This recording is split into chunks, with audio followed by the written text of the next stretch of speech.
the Force, PhD, black belt of the 6th degree. That rhymed. What's going on, brother? How you doing, Yeah, man? all good, brother. Yeah, man. Good times. Aside from the world, we're on the world we're falling in the apart. coronavirus. Yeah, it's the end of the world. Yeah, so yeah, you messaged me and we said yesterday we were going to talk again today. We were halfway through, or we were through some. We were talking yesterday. You're telling some stories, so figured why the fuck not have them on again? Let's keep going. So shit, man. Yeah. Where do you want to start? All right, so if I'm coughing and hacking, it's not the coronavirus. It's not the coronavirus. And if it is, just move back 6 feet from your device. You'll be good, man. Yeah, you're good. That's what they said, anyways. So a couple things. So let me kind of get on a little rant, man. Yeah. A rant man. I'm the rant man.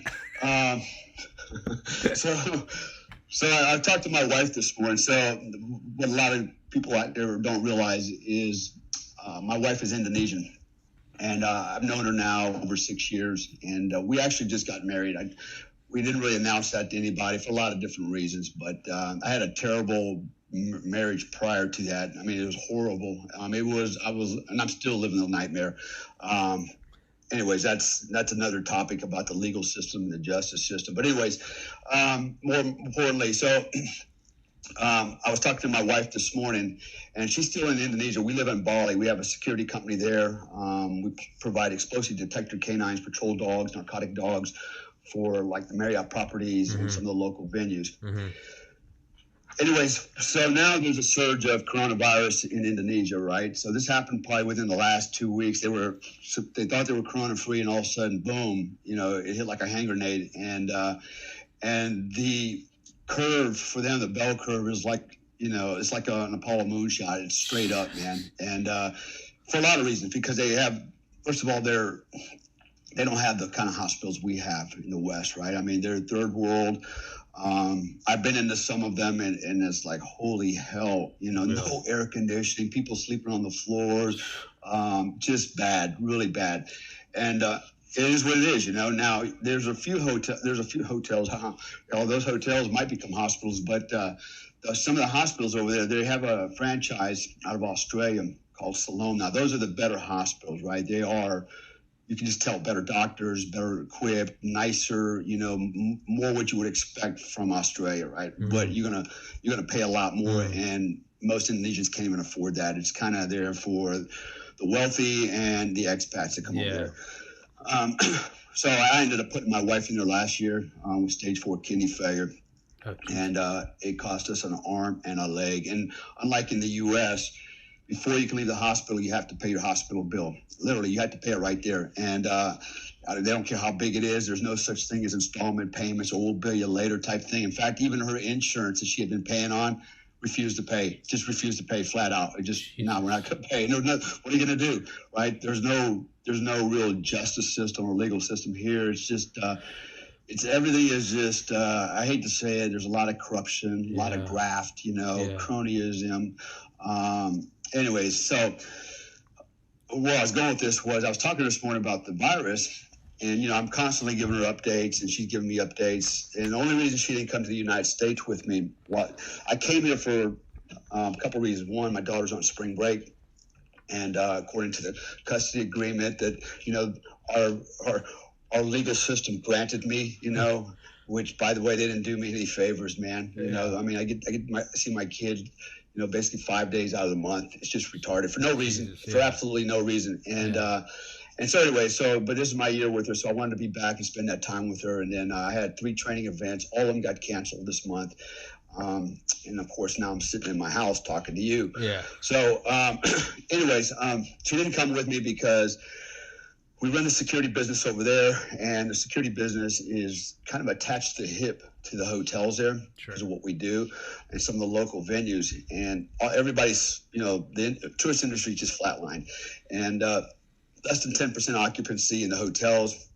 In fact, now they have a travel ban to Indonesia, so nobody's coming there on vacation, and everything is just dying in place. So you can't go literally home. Well, and I can't even go home, at least for a month.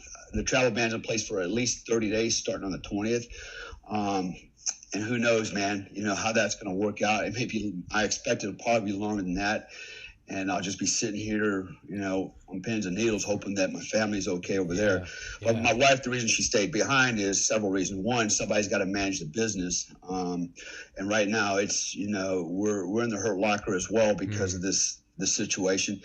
And so she's got to be ready to either react. I'm doing a lot of the business work here, response to the hotels and et cetera. But, we have an issue that if they just can't afford us anymore and say, come and get your canines off the property, I got to figure out what I'm going to do with an army of dogs, and where am I going to keep them and feed them? It's going to be catastrophic.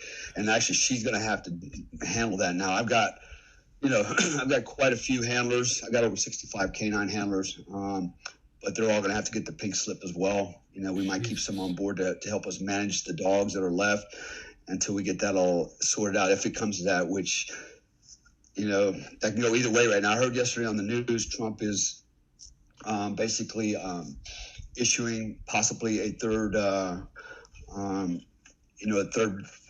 package to, he's already to the airline industry, the hotel industry, individual, citizens.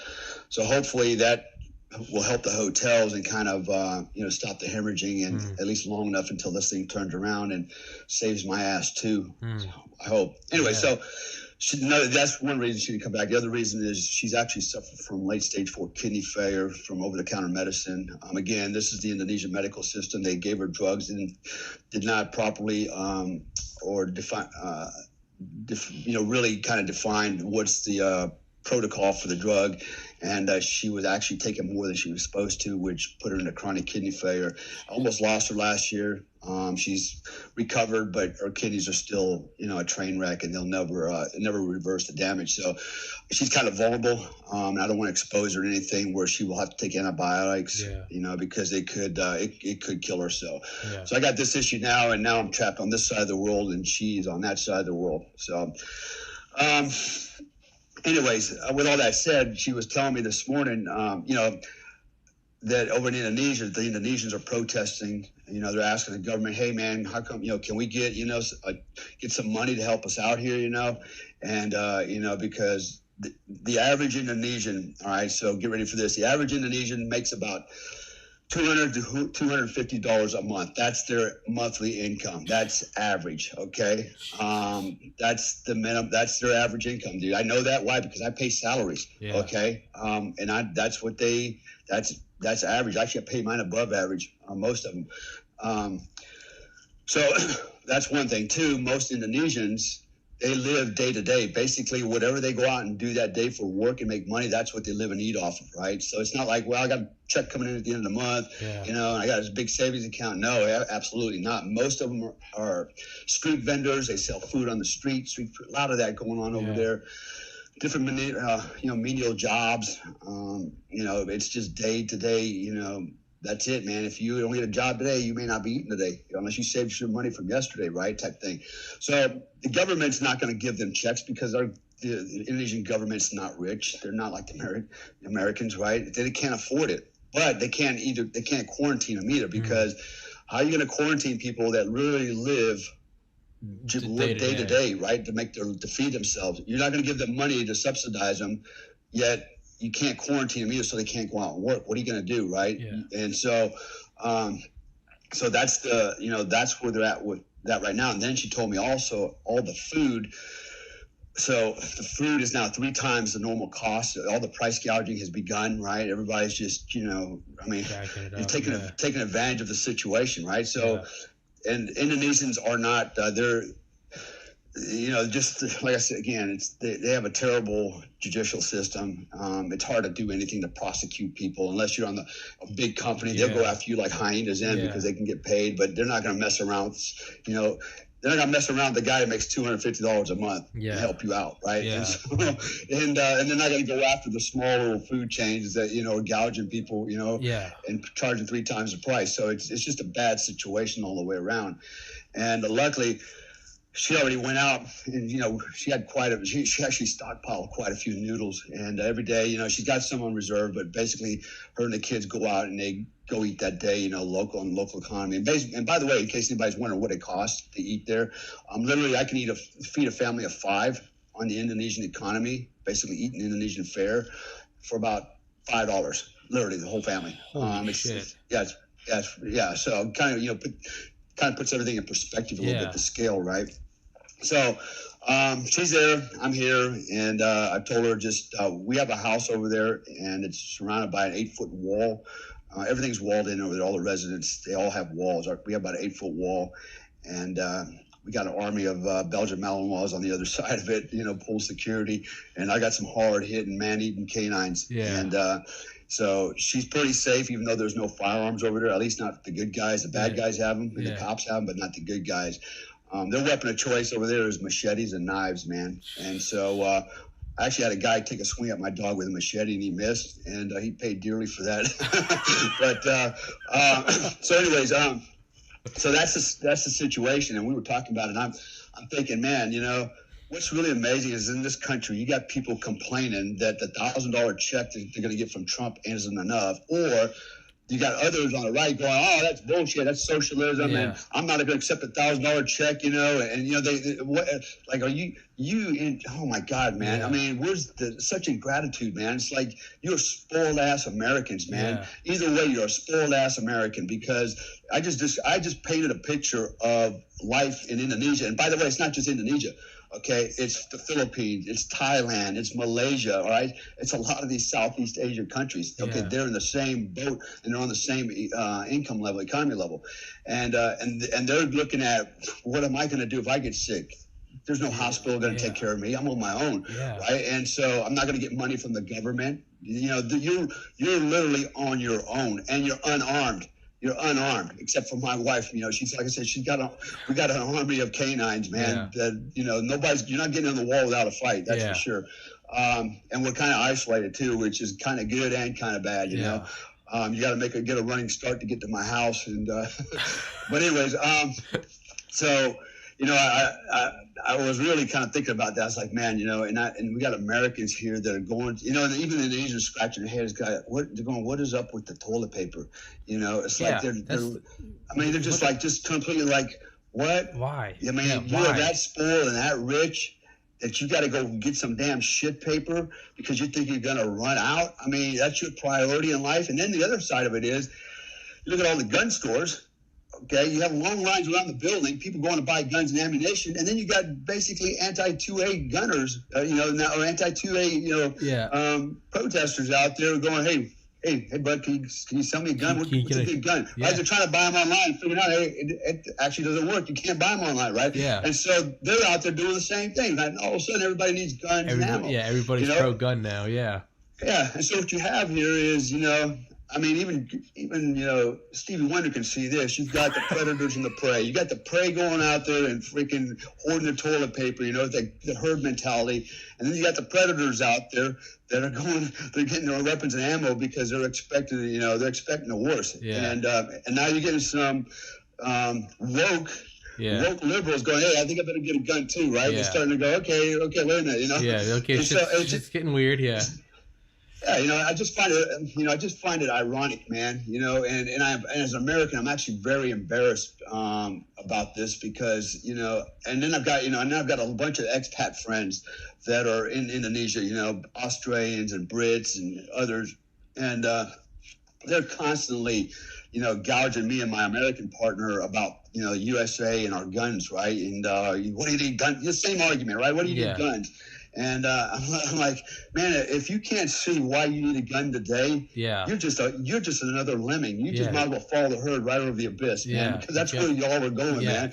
And they just don't get it, man. And so I look at that and I think about it. It's like, and some of these people are really smart people, and I'm like, you can't be that goddamn smart, man. If that's how you're thinking, where's your survival imperatives?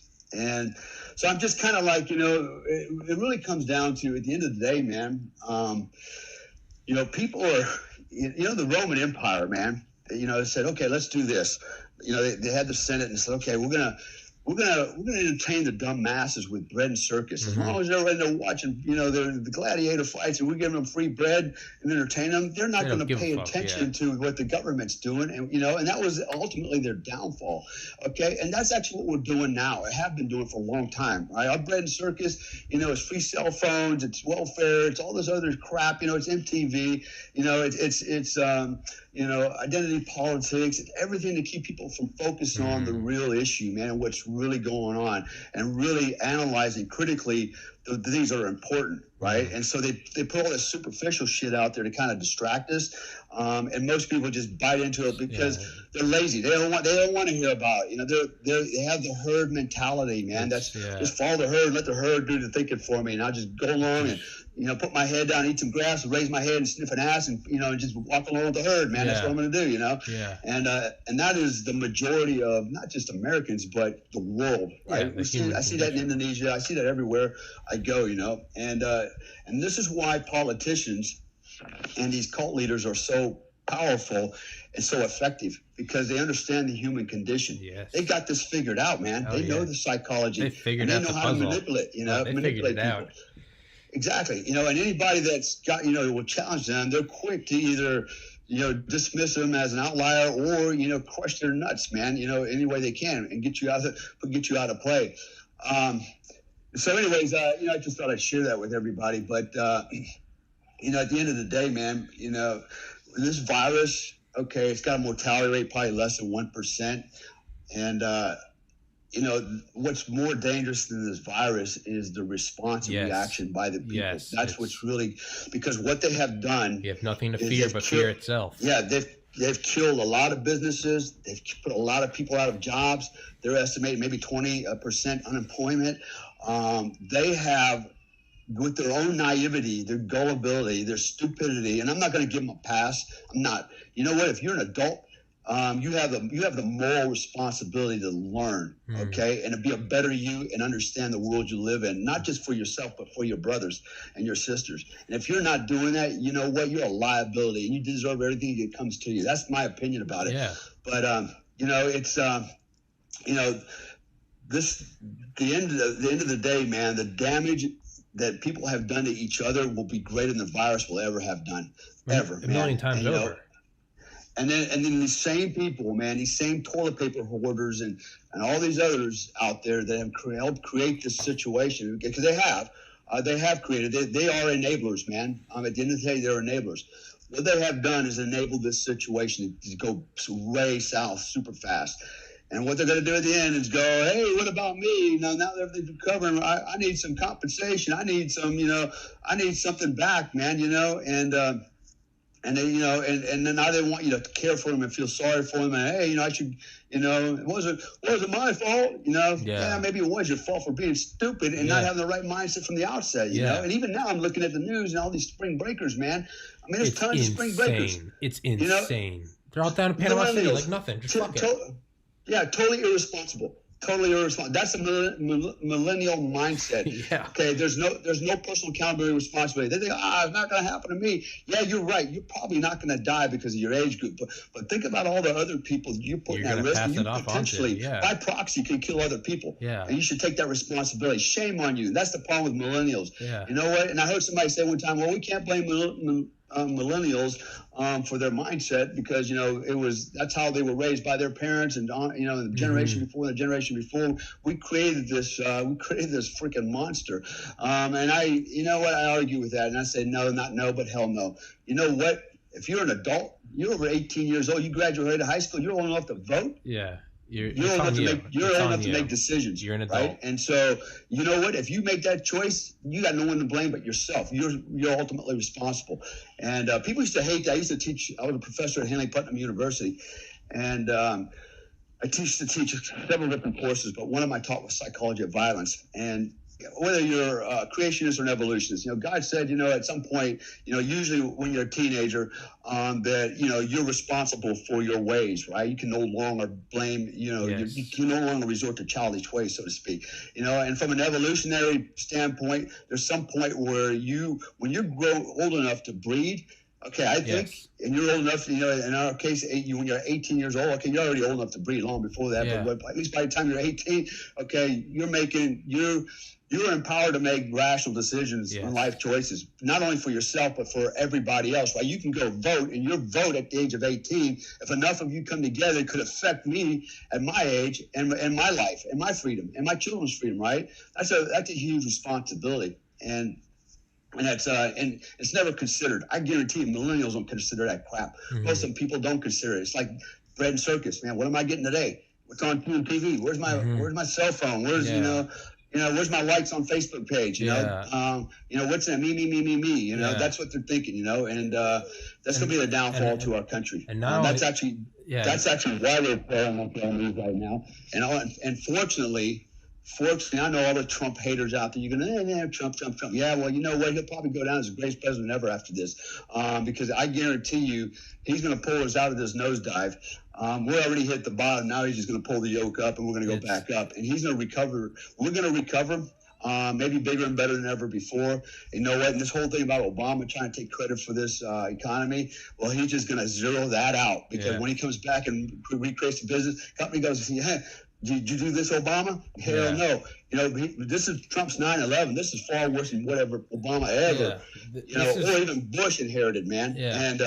And I guarantee you that guy's going to pull out. He's already showing, man, his leadership. And I support him 1,000%. But, there's going to be all the haters out there, and you can be a hater if you want. In fact, if you listen to this, just get out of here right now. I don't, we're not even in the same camp. And because, I look at it, I am kind of a tribalist, and I have very strong opinions now. I used to not really put them out there, but today I don't mind doing that, because I'm just kind of sick of being sensitive to everybody that's a snowflake and trying to understand your position. It's like, you know what, there's moral imperatives that I live by, and most people are not living by that. And so, if you're not living by my moral imperative, we're not in the same camp. So, anyways, moving on. Oh, I was gonna say no. That was beautiful. I was gonna say no. This is Trump earning his. This is where he's gonna have to prove it. I was thinking back to I'm from New England, so God damn it, Tom Brady left the Patriots. But I was going to say, he can go and win 1 million Super Bowls, but the real Super Bowls are where he comes back from being down 28-3 and he comes back and wins. Right. So it's, Trump, you can have that skyrocketing economy for the first 3 years, first term. Now it's like, okay, you just got punched in the face. It's like, how do you react? Now you have coronavirus. He didn't get punched in the face. He got hit in the head in the back of the head with a baseball bat. Yeah. Nobody saw that coming, right? That's what, it's like 9/11. It wasn't something where it's like you fucked up and this happened. It's like, dude, no one foresaw box cutters and the World Trade Center. Yeah, it's like exactly. It's so now it's like it's time to flex nuts. Grab your balls But other thing I was gonna say is what you're saying about everyone kind of looking around and just walking off the cliff with everyone else. Curtis LeMay, famous Air Force general behind Strategic Air Command, he used to say to his kids, he'd be like, I'm not going to give you a heads up if I think nuclear war's coming. He's like, because that's operational security. Someone could get to you, and that could jeopardize our nation and our continuity of government. But so he used to say to him, he's like, I expect you to look, I expect you to learn, and I expect you to listen.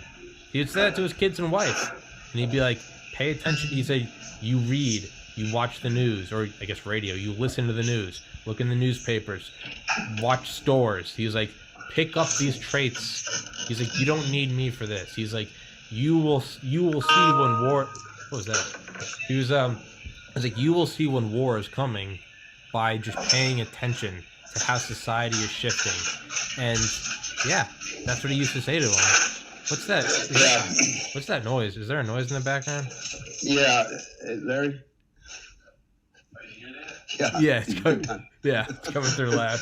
My roommate crunching ice. No, it's all right. Yeah, no, but that's what Curtis LeMay used to say. He'd say, you look, you listen, you learn, you pay attention, and he said, and when the time comes, you'll know what to do. So, because if I tell you what to do, and you're coming with me to the nuclear bunker, he's like, you're never gonna learn. When I'm gone, you're not gonna know what to do. He said, you look, you learn, you listen. That's fucking Secretary of the Air Force. He'd say that to his kids. He'd say, look and learn. You're not getting a heads up from me. Yeah. And we didn't get a heads up for this, it is what it is. Now it's, it comes down to, survival, man. We can either work together, and we're not going to work together. Some of us are going to work together, and then there's always going to be the outliers out there that are going to go against the grain. Yeah. We have the enemy within. I mentioned yesterday that, in fact, I got a video of it now.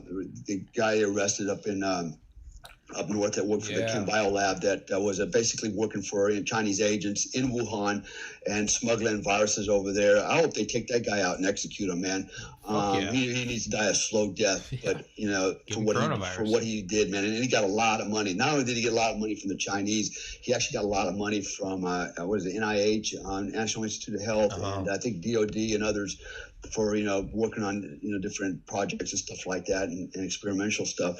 So man, this guy is a total piece of shit, and you know what, man, he needs the death penalty for what he did. But that was the ultimate treason and subversion, and what he has done, I think he's probably somewhere in the middle of this whole coronavirus thing, and probably had a hand in it. He needs to be held to account. The serious account. He needs to be drugged through the mud for a long time, and then slowly freaking waterboarded to death, man. I'd be happy to do that. Yeah. Do you think they're gonna send in? Think we're gonna send in some OGA guys? Think we're gonna go get them? No, they already got him. FBI's got him, man. They already arrested him. Because I have the bladder of a 90-year-old man with diapers. We're back. All right. So. All right. Yeah. Yeah. So what I want to do is somebody asked me one time. How did I get my PhD and my doctorate degree? And how and why? So I kind of want to explain that real quick. Some people are asking out there. All right. So I've got a master's degree in business and organizational security management. I've got a bachelor's degree in education. But I got my postgraduate degree in, it's really called naturopathy, and it's alternative medicine, natural health. And so the reason I got it was, well, one, I was very interested in longevity. How do I live longer, eat healthier, live healthier? I wanted a more healthier mindset, mind, body, spirit type thing. And but before that happened, what actually led me down that road, so I'm gonna give you a little story. So I worked for we'll say OGA, and what ended up happening was they sent me to an in-house course up actually in the New Hampshire area. And it was a 1 week long course on riding horses, packing mules, things like that. Everything you ever need to know about riding horses in combat, right? The movie 12 Strong. And so I was like, okay, that's kind of a cool boondoggle training. I get paid and get to go ride horses and stuff, right? So I went up there, and it was pretty cool. It was a small group of us, and we learned everything you can learn about a horse. We had a veterinarian there teaching us about veterinarian stuff, feeding, maintenance, how to change the wool. Oh, yeah, you don't change the wool for horses. And it's stuff like that. And then, basically how to ride a horse, saddle horses, so forth and so on. And so it's kind of a cool time. And now I've got a very deep background in canines, right? I've been training canines for over 41 years. So I understand pack mentality. And so I was very intrigued with the horses, because now we're talking about a prey animal and herd mentality. But there's a lot of similarities, right? And so I was very intrigued with this whole thing. So we go through this course, and the first thing I noticed about these horses, we had horses ranging from the age of 6 years old to 32 years old, right? And I thought, that's interesting. 32 is like, man, he's like in his 90s, 100s compared to human beings. And so we started packing the horses and riding them. And, and one of the things I kind of noticed was the older horses were keeping up with the younger horses, no problem, through the mountains as we're riding all the time. I was like, okay. And there was really no difference other than superficial, differences like scarring, wear and tear on the outside of the older horse because of just time. But, the muscle tone was almost the same. It was the same. I couldn't tell the difference, you know. And, they seemed to have the same stamina, could go the same distance, even though the old horse was still able to sprint, And so that kind of intrigued me. I thought, man, well, how is that possible? And so I started looking closer at it, and I'm like, okay, what do they eat? I'm looking at their diet. Okay, they're drinking water, they're eating raw veggies, and they're exercising. Pretty much it, right? Yeah. Water, veggies, and exercise. Yeah. It's a good trio. and then I asked myself, why can't a horse live so long and live really still being a high performer. How can you live so long and then just drop dead and die? Whereas we as human beings, man, we need all kinds of stuff to hold us together into our older, into our golden years, so to speak. We're strung out on all kinds of drugs and meds and other types of ancillary care to keep us going. And when I was out there with the horses, so what was interesting is we actually had 2 horses die out there. Now, the first one that died was the really old horse, right? And he was doing good, man. He had no problem. And then one day we're sitting down watching him, and he just kind of looked like he wasn't doing too good. He started throwing up, and he just didn't look happy. And I was like, what's going on with, old boy over there? And then he started getting really loopy, and to the point where he had to been in a lot of pain because he would literally walk through an electrified fence, and it shocked the hell out of him. It just didn't even phase him. He just walked right through it like whatever, and he would go down to this river and walk around the river and drink and just kind of stand there in a stupor, and we'd bring him back to the pasture. He would just kind of, he was out of it, man. And so we thought, Jesus, and we need to address this, right? So here's a kind of a funny story. All right, so earlier in the week when we trained with the veterinarian, a couple questions came up. One of the questions came out, hey, if you had to kill one of these horses, how would you do it? And the veterinarian you'll never have to do that, but if you had to, and so, you draw an X from the ears down to the eyes, right? And then you shoot him in the center of the X, right? And brain shot. That you get the job done. Oh, okay, cool. And then I come along with my question. It's like, well, like in canines, especially dogs like German Shepherds, they have a condition called bloat, okay? Actually, it's called torsion in horses. I didn't know that.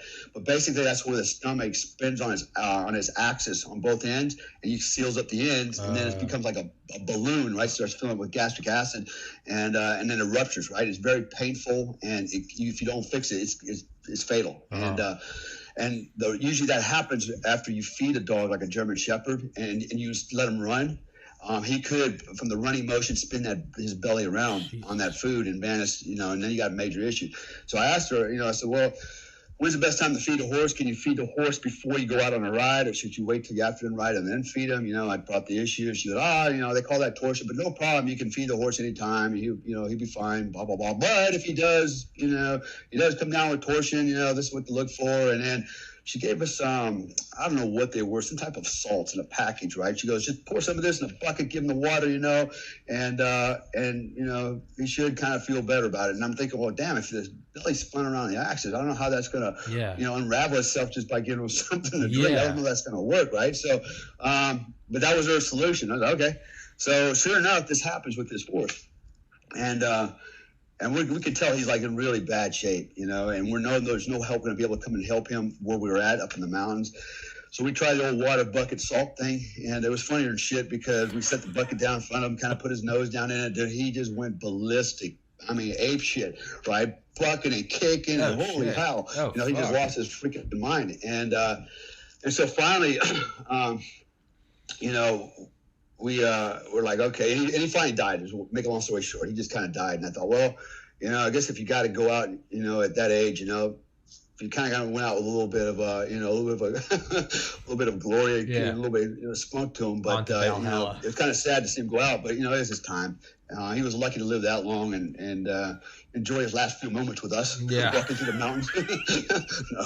But anyway, so I was always amazed at that. And then we had a second horse that was really cool, a little 6-year-old filly. And everybody liked her, man. She was like a cool little horse. And she had this one male horse that she would fall around. Now, this male horse, he was just an asshole, right? He was the bully. And they had horseshoes on, and he would walk around. She would follow him, and he liked her, right? They were like buddies, and he harassed all the other horses, but he never harassed her. In fact, anybody that rode him, he basically dumped you off the horse too. He was just a prick. And but he was really nice to his little girlfriend. And so on the last day of training, we're sitting there, literally doing an after-action review, high-fiving each other. We're feeling good about we spent the week riding the horses, and and they're out in the paddock, in the grass, grazing. It was really scenic, And we're sitting in chairs and drinking a beer, and getting our critique. And I look out there, and they're out there munching, and I look over back, and then I look back out. And as soon as I look back out, I'm like, damn, the little filly's laying on her side. What's wrong with her? That don't look right, right? She's laying on her side. It's like, holy shit. And she was just there with the big horse, her sugar daddy. And so we go out there, and what happened was, apparently she walked up behind him and grazing, and him always being gun shy the way he was, and figured something was going up his ass. He just started shooting first, and then asking questions later. Well, he kicked her right between the running lights with his hoof and those horseshoes, and literally crushed her skull, man. Between her eyes. Shit. Just caved in her skull, man, and put her down. And she wasn't dead though. So we got there and like, holy cow, she's still alive. But it's like, man, brains are sticking out, she's still breathing, and still moving. She can't get up. She's not, she's out of her mind.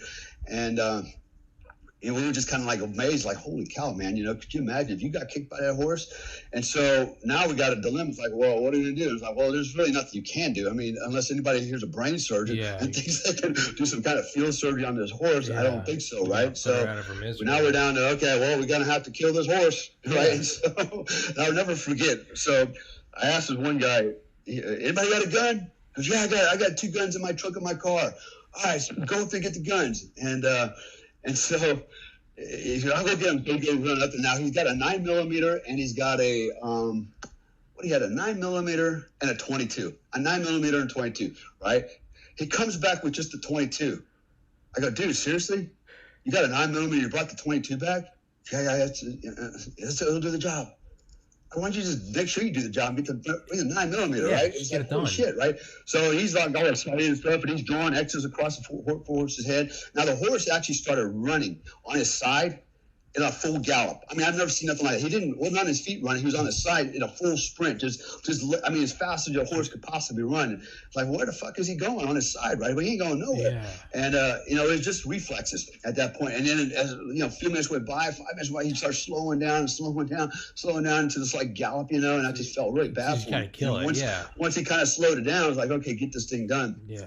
So my buddy draws the X, and dummy, but he's not a shooter. He wasn't a shooter. He was a combo guy. But so he goes over there and he's all nervous. He's lining the barrel up, and then he pulls the trigger and he basically yokes the trigger and dips the barrel and misses the X and shoots the horse in the sinuses, right? And so now the sinuses blow up and there's shit flying everywhere, right? It's like, even worse, right? And the horse kind of stunned for a second. And he's like, yeah, I think that did it. And I go, no, that didn't do it. The thing's still alive. Right to fall the chest. Do it again. He goes, no. I said, do it again. We went back and forth, and finally he shot him again and got it over with. But so we lost 2 horses that day. And the owner of the horses, when he found out, he lost his shit. It's like, what are you guys doing with my horses? He just didn't understand what really happened, and we're just like... Leaves you guys alone for a week, comes back, 2 horses are dead. It's just like, what the fuck? What are you gonna tell the guy, man? Yeah. So that's how I kind of got into it. So it really interests me, and that's how I started pursuing my doctorate. Now, I'll be honest with you, man. Look, my doctorate is actually, I do use it now for coaching. I learned a lot. It took me a couple of years to get it. Most doctoral programs are off campus. You do self-study type things. And so it took me a couple of years, and then I got what I got. It's some people call it, I don't know what you want to call it. It's like, it's not a real doctorate. I don't give a shit if it is or not. It's postgraduate degree. I did all the work. Dale, your microphone's scrunched up. Okay, you hear me now? Yeah, there you go. Yeah. Yeah, you're good. Okay, what part did I leave off on? Oh no, I could hear it. It was just a little muffled. Keep going. You're good. Okay. All right. So, anyways, it is what it is, and that's what kind of got me interested in it, and it was really for my own personal knowledge on how to be, how to live healthier and increase my longevity and my performance. So that's become a big part of my performance coaching, is the physical fitness side of it, the nutritional side of it, the diet side of it, the mental side of it. And you're laughing, man. No, I'm not. Well, I got something on my face. What? No, I was nodding. I wasn't laughing. Fuck you, Dale. I was nodding. Don't put that on me. Fuck you, Dale. I was nodding. No. You were saying. Oh, you're nodding. Oh, am I that excited? No, I was nodding. Dale, God damn it! I will end this podcast. I will come down there and kick your ass, or at least try. Well, bring your friends. You need them. Yeah. Hey, me and Joe will come down. Yeah, you can beat us both. But no, yeah. So, where I was going with that was that's how I got my doctorate, why I got it. Yeah. And now it turns out it's actually one of the degrees I actually use the most, and it has the greatest impact on people's lives and on my life. And actually, I think it's the reason that, at the age of, I'm literally almost 57 years old, and it's the reason I'm still pretty spry, pretty young, pretty, lucid, and still, functional. And so I think it's because, having the knowledge of alternative medicine and natural health. What all did you learn? Basically, if you want to get into that. It's really it was counseling. It was learning how to counsel people to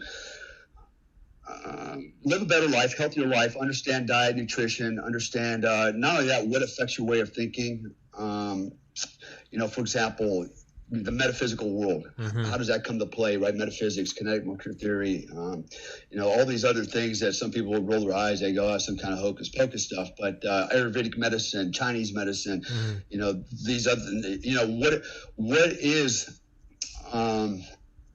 is medicine? I mean, when we talk about medicine in the United States, we talk about allopathic medicine. And when we talk about conventional medicine, everybody wants to relate conventional medicine as allopathic medicine, but really conventional medicine is herbs and vitamins. It's pre-1900 stuff, right? That's actually conventional pharmaceuticals. All of our pharmaceuticals, we put them in orange bottles and put them in little caps, and we say this is modern medicine. It's either synthetic duplications of compounds that are found in fucking tree bark or flowers, or it is the ground up flour. That's all it is. We put it in an orange bottle, and a guy in a white coat gives it to us, and we call it modern. But that's all it is. Yeah, exactly. And just derivatives from natural substances. They compound them. They put an admixture in there, so it's different. They put a patent on it, and they sell for $1 bazillion. And that money, I'm not knocking allopathic medicine. It has its place, but I'm always first to try to go to the conventional route and try to heal myself naturally rather than dropping a hand grenade in my system. That to address one thing, but there's a lot of collateral damage as a result as well. Sure. And so, but anyways, so going on, so that's kind of how I got started, and then so moving on with that, my little story. What happened was, right after that, I went to Afghanistan with my newfound knowledge about horses, and when I got over there, the camp that I was stationed at, we had 9 horses. I believe we had about 12 mules, a couple donkeys, right? And we would actually use the mules and the donkeys to carry ammunition and supplies up the hills to some of the OPs, right? And we also used the horses for patrolling and things like that. And over in Afghanistan, they don't believe in cutting the nuts off their horses. They like stallions. It's some kind of bravado thing, right? It's like, you can't be riding a neutered male horse because that's kind of, you whatever. Gotta have an alpha. So everybody rides a stallion. Well, when you have a stallion that's got his balls still, they're not very user friendly, and and they can be very aggressive. So I get over there and I'm thinking, shit, I know what I'm doing now. I've been trained, man, and I'm in full cowboy mode. So I thought, well, hell, I'm just going to go down to the stables and tell my boys, hey, I want to ride a horse, right? And so the guy down there managing the corral, he's like, okay, and he goes and brings me. Actually, he let me pick the horse I want. I kind of walked around. I saw this really cool black stallion, and I said, give me this black stallion. I'll take that one right there. And we saddled him up, and their saddles over there, by the way, are not leather saddles. They are wooden saddles. That's what they ride over there, right? They're really hard-ass wooden saddles, right? And so he puts the old wooden saddle on there, puts the steering mechanism on, i.e. the reins, and cinches everything down, and he goes, there you go, brother. And I said, cool. And so I got on the horse, and he was actually really nice. We had a nice little conversation before we went out the corral, and everything was going really good, man. I was feeling really good. I was like, yeah, man, all my training is paying off. Look, this big black stallion, he's being obedient. We go out and we're riding down the road just a little bit. And I look back, and that stable hand decided he wanted to go for a ride with me. So he loads up one of these stallions, and he comes out. Well, as soon as he did that, it was game on, man. Fuck. These two horses were like, oh no, not no, but hell no. And as soon as he rode up, they wanted to fight, right? They wanted to start fighting. Now, he was carrying a baton, right? That's they carry these sticks over there, right? Yeah. I call them obedience sticks. I didn't have one of those. He had it, but I didn't have it, right? And I actually didn't need it until he showed up. And then as soon as that happened, both horses started racing, right? I mean, and I was like, okay, I'm hitting the brakes. I'm doing everything I was trained to do, and nothing's happening, man. This thing is like on, cruise control, and it takes off, man. It's running across the desert. He stops his horse, right? He's got the obedience stick to control it. Yeah. And so, his horse complied, but mine was like not having it, man. So he runs up this hill, up the OP, quite a ways, and I run through the OP, right, the base camp. We got all the Afghans up there with machine guns, overwatch positions, and they got all the laundry hanging out, right, on the clothesline. And I'm coming through with my hair on fire, right? And I can't stop this horse. And there's Afghans running for their life. Like, holy shit, there's a white guy coming in here on a black horse. And I'm running through the laundry lines and stuff, clothing over me and stuff, Behold, the pale horse. Yeah, and we finally hit the end of the OP, and the horse realized he got nowhere else to go, so he throws a U-turn and kicks the gas again and goes flying back out the OP, right? And I'm wanting to get off, but we're just moving way too fast, right? And I'm like, I'm going for the ride. So we go down this hill. And over there, it's just rocks everywhere, big ass rocks everywhere. Yeah. And he's just running full tilt down the hill. I know where he's going. He's going back to the stable, but he's moving like at full speed. And I'm hanging on for dear life. I'm not very. I had a week's worth of training on horses, but I am by no way am I. I certainly can't ride a racehorse. Yeah. And I'm hanging on for dear life. I'm reining him in, man. I'm actually when. Like sometimes you have a horse a little out of control, you just grab the reins on one side, you pull his head all the way back to your knee, and usually that will kind of stop him, right? Sure. No, he wouldn't have none of that, right? I'm reining him in, nothing's happening. I'm reining him back in the saddle. I'm even saying, hey, whoa, buddy. Yeah. Whoa, buddy. Whoa, buddy. Whoa, buddy. So finally I just started punching him in the neck, stop. And my foot started slipping out of one of the one of the stirrups, and because just a spin and shit's going crazy. Holy shit! And my foot comes out of the stirrup, and I fall off the horse. Right, and I'm on the other side, on the right side of the horse, being dragged by my right leg over these rocks down this mountain, and I'm shitting the brick now. Yeah. My mom didn't raise a fool, right? Yeah. And so before I went out there, I had my holster on with a 9mm Glock. Of course. Just in case things go south, right? I'm ready for it, my tranquilizer. Yeah. And so, sure enough, man, as soon as I hit the ground, I couldn't get my foot out of that daggone stirrup. I'm thinking, man, he's going to kill me running me down this hill with these rocks, And as I'm sliding, I'm like, Jesus. So, instinctively, I go for the draw, man. 9mm out. Boom, boom. First shot over the head. Miss. Shit, second shot. Start to pull the trigger. My leg came out of the stirrup. I'm going down the hill, so I didn't have to pop him. And he just keeps on running, right? He makes it back to the stables, and I'm laying there covered in dust and dirt and stuff, and bleeding a little bit. I'm like, holy hell, man! And I put the weapon back in, and then the stable hand comes up on his horse. I got a white one, and he's like riding up to it, and he's kind of like giggling a little bit, and he's like, here, take my horse. You can ride my horse. And I'm like, what? I said, no way. I said, you know what? I said, I'm done, man. I said, thanks a lot, man. Yeah. He goes, no, ride the horse. Right? He's insisting I ride the horse. Yeah. Right? Yeah. And so part of me was like, I got to save face, right? It's like, it's just that horse, right? I can do this. So I say, okay, give me the horse, right? Yeah. And so I get on the horse and I tell him, I said, give me that tranquilizer, the thing you failed to issue me earlier, that stick. I want one of those. Give me the fucking obedience stick. And so, dude, I get on the horse. As soon as I get on the horse, I think the horse just knew I didn't know what I was doing. Maybe I still, he realized I was really disheveled or whatever. But as soon as I get on, man, we just started doing like a 360 rotation as fast as we can. Go, and there I go again. Whoa! I hit the ground, and that horse is gone too. I go, you know what? We're done. We're done. Fuck horses. I'm done. I'll walk. Give me a Humvee. Yeah, and I'm like, don't you ever tell anybody what just happened here. So that was my Afghan cowboy story. And but I tell you what, I got a whole new respect for the power of a horse, man. Yeah. I tell you what, it was a scary day, but thankfully all my friends didn't see me because I'd probably still be hearing about it today. So I went ahead and wrote in my book American Badass for everybody to enjoy. Well, I was gonna say, no, dude, that's what I love about your book, man. It's not. We talked about this in the first episodes. It's not, it's not, I'm the badass, I'm the killer, I'm the. There's definitely some like badass, going in on the choppers with the night vision goggles and there's definitely some badass stories. But then there's also like you just said, there's just completely owning just like, man, I fucked up, you're just like, I'm looking at my peers, I'm getting dragged along by my foot, shooting rounds over their head, and they're just like, who the fuck is this white guy? It's just like, hey, Afghan cowboy, and but I think that's what makes your story so much better, is it's people like me can relate to it, because like we every guy loves we love the warrior story, the night vision goggles, the silent sniper rifle, and those are awesome. There I was,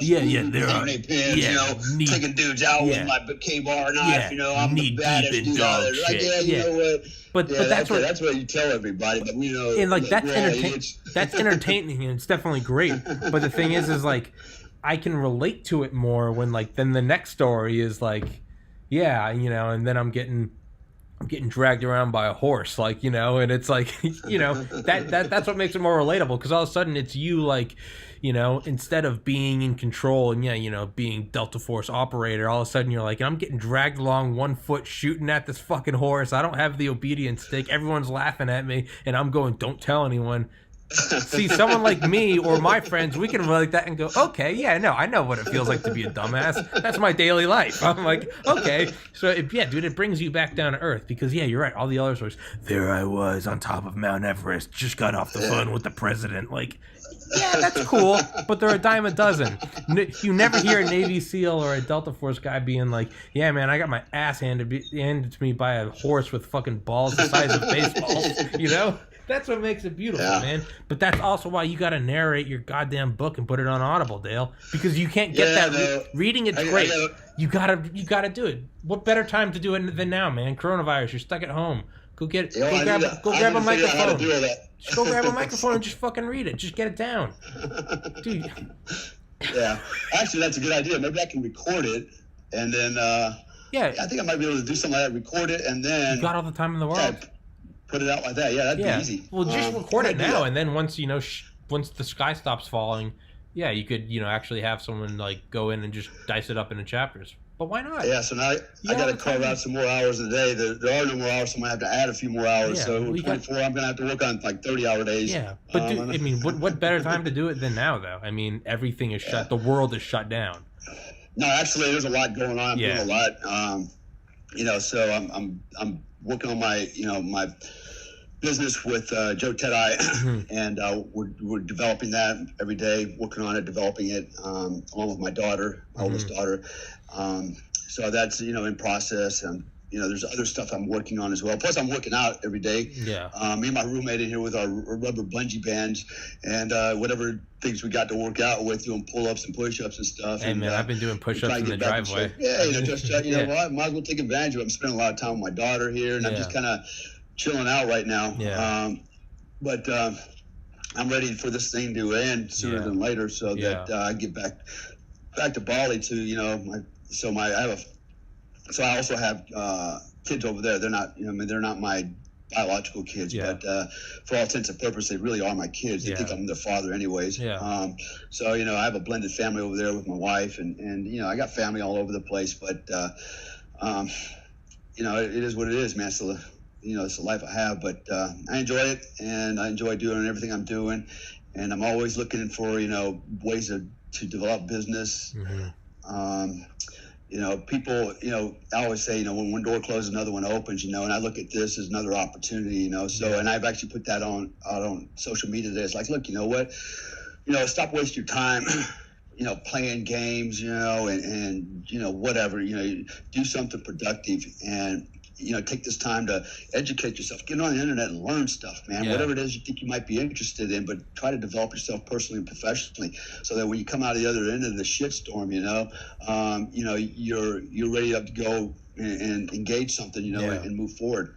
don't waste the time, man, because you're only going to get so much of it. And for some, you're only maybe going to get a few more hours. Some of you may get a few more years. Yeah. Yeah. Well, I mean, I remember listening in I believe it was the interview where I discovered you was from an interview you did 5 or 6 years ago.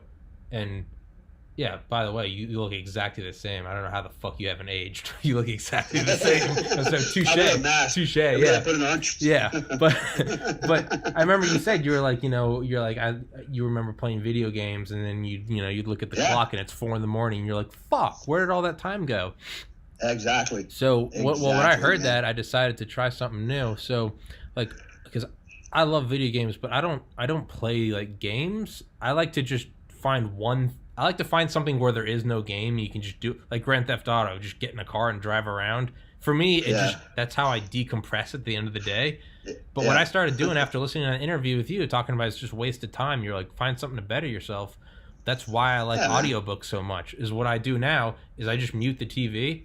And so I'm running around shooting Nazis, whatever. But I'm listening to an audiobook on the history of nuclear power, or the history of coal power in England, or the development of the NSA in the 70s and 80s, or the post 9/11 NSA, or the history of military operations on the space shuttle. So that's what I do now. So now when I have my cake and eat it too. I play video games, but I just mute it. And I fucking learn. But that's why you got to put your book on Audible, man. Is so all these jackasses like me can learn. Because I'll do that. I've been told that before. It's just that, man. My days are like literally just. I mean, so full. I believe you. I'm always working. I'm always doing business development stuff. Got a lot of things I'm always engaged in. Yeah. And but the thing is you do it one time. And then it goes up on Audible, and then there's your revenue stream. You don't have to do it again. Yeah. It's not like you got to read it every time someone wants to hear it. Read it one time. Yeah. And, I mean, I don't know who you'd have to contact. I don't know, I can help you look that shit up. But, I mean, do it one time. So you could sit down and record your book in one day. You could do that. Yeah, I could. And then that's one day of work. Okay, that's one day that you have to kind of hustle a bunch of other shit. But then it goes up on Audible, and bam, there's your revenue stream. Yeah. You never have to touch it again. Come on, Dale. Right. Come on, Dale. No. You're the king of revenue streams. You got to practice what you preach. No, you're right, man. And again, I'm not making excuses, but everything you got to prioritize. Your work. Yeah. And so, for me, it's you have no idea the level of work that I'm involved in. I got so many irons in the fire, but and I have to weigh everything out. I actually have to look at it like, okay, what's the cost benefit analysis? How much return will I get in if I put effort in this? How much will I get back out of it, right? Sure. And so if the payoff's not as high as it is on this, then I'm going to focus on this for now, and then when I have free time, I can develop that. So it's always I'm always strategizing and thinking in those kind of ways. Absolutely. With the end state being, I need to be able to position myself so that at least financially I'm in a better place, and I'm always getting into a better place, and also I have to time management. I have to look at I got to manage my priorities, and I got to be able to dedicate time to kids, family, personal development, professional development. Then I got to be able to focus on, business activities. Look, I'm writing 5 books right now. Yeah. And so, I was writing 5 books. I had to hit the brakes for a minute, but I'm just dying to get back into it and start writing. But it's like I just cannot find the time. Like tonight, I've got coaching calls tonight, like late tonight. And because I've got to account for different time zones, and I'm sure when I'm done after like an hour and a half, 2 hours, I'm like, do I really want to write, or do I want to get some port wine and drink a little bit and watch some TV and go to sleep? Get a little relaxed. Yeah, no, I get you. I mean, you definitely got to find it. You definitely got to weigh it. Is it worth me putting time into it and recording it? So for what it's worth, I can tell you of the 58 episodes I've done, the episodes with you, the now 2 episodes with you that are uploaded, those are the 2 most watched videos in terms of views and total watch time. So I mean, but the thing is, there's a point of me saying that, not just to flatter your ego, but I mean that people are interested.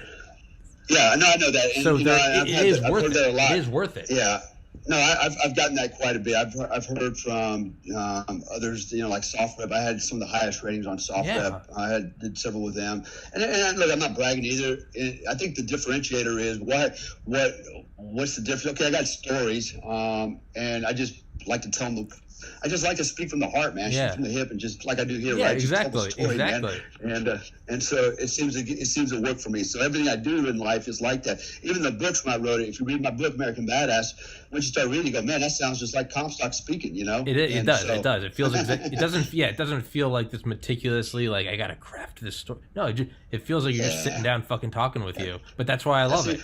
That's why I love it. Wait till you read the other books I'm getting ready to crank out, man. I got some great stories. I probably kind of in the subsequent next podcast probably talk about a little bit about some of these other things I've been doing post my military career. They're actually more exciting, I think, than what I did in the military, and every bit as dangerous and Black Ops. It's like some Jason Bourne shit, man. It's like how do I get caught up in some of this stuff? And I'll be honest with you, I have no idea. It's like I just find myself in this weird place doing some weird shit, not intending to do anything. It's just I'm there, like now I'm dealing with it, You just kind of have that moment where you look around and you're like, how did my life lead me to right here? Yeah, no, it's actually very interesting, but it's exciting, man. Yeah. The stories I have are really, it's exciting. It's like, wow. This is stuff that this is movie material. In fact, that's why I have to be careful what I put out. That's why you gotta, that's why you gotta put it on Audible, man, because like I said, people are interested in your stories. The numbers do not lie. The YouTube analytics do not lie. People want to hear it. Like, that's what I'm saying. Yes. So like, I'm amped. Like, yeah. Well, obviously, you gotta make sure there's no classified shit or anything, but yeah. Dude, Dale, you've got stories at the ass. Yeah, there's nothing classified. Everything I'm telling, and I'm pretty discreet because I have to protect certain names, places, people's, reputations, personalities, names, things like that. Even in the civilians, I've signed non-disclosure agreements. I've had involved myself with people that have done some really stupid, embarrassing things and needed me to pull them out of the shit, and like, please don't tell nobody, don't give them my name, but. Anyways, those are. We'll talk about those later on. Absolutely. So today I just want to kind of leave you with all that, and anybody that's paying attention out there, if you're interested, I've got my website, my Facebook page. And then I've got another Facebook page we just stood up, me and Joe Tedai, called Tier 1 Performance Coaching. If you're interested in any kind of performance coaching, survival stuff, we've got an entire curriculum for that. Really cool stuff. We focus on what I call psychosomal engineering. And it's a science behind success and a science behind performance, and so you go out there and you can hire, if you got $1 million, you can hire Tony Robbins to tell you how to be Superman, but you'll never be Superman because he doesn't know how to be Superman either. He just got lucky in one area. We'll teach you how to be, we'll teach you how to be the best you. You might not be Superman, but you'll be the best you can be, and everything you do. So anyways, look me up, Tier 1. Yeah, send me the links. I'll put them all. I'll put them in the top comment. I'll link them in the bottom. I'll put everything out there. It's just so it's right there, so people don't have to look it up. It's just right there. Okay, I'll send you links here in a minute. Yep. And come on, man. I'm not super expensive, and me and Joe, we are actually very reasonable. We have to look at our demographics, and we want to give a fair price for what we do, and actually, you'll find it's more than fair. And I've never had a complaint. I have literally coached millionaires, top 1% income earners, to guys that are unemployed, men, women, you name it. I've, construction workers to, photographers. The whole range of, people out there, and everybody has something to learn, and bankers, teaching people how to build business, et cetera, et cetera. So, I've got the skill set, I've got the experience to do that, and I like teaching, like sharing it with people. So, get on the program, man. Be the better you. I'm here to help you self-actualize. we gotta get you a headpiece so you can be like Tony Robbins. Yeah, I got one. I don't know. It's kind of goofy. Fuck that. It's like a pilot in an airplane. Yeah. Tony Robbins watches Dale Comstock videos. Yeah, you can quote that. That's right. They in bed dreaming about me at night. Exactly. What would it have been like to be a Delta before? He'll never know. Dale Comstock. I was gonna say I'll let you go. No, but I'm good. Do you gotta go? All right, man. Oh, okay, yeah. I didn't want to cut you off. Yeah.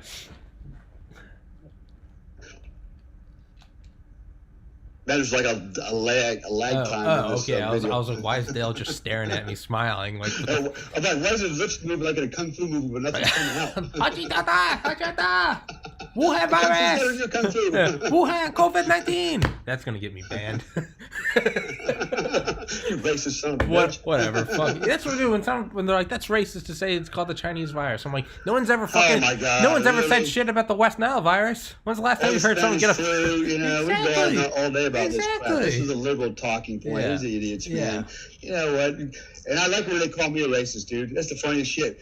I've had people call me racist on Facebook. Don't even know me. I go, really, dude? Let me kind of enlighten you, man. And my ex-wife was black. I got 2 kids that are mixed race. 3 kids actually are mixed race black. Indonesian. One of my ex-wives was Hispanic, Chinese, and my current wife's Indonesian. Yeah. You know, I can go on all day long about that crap. You know, and so you're racist against white girls. You're racist against white girls. I'm just a realist, man.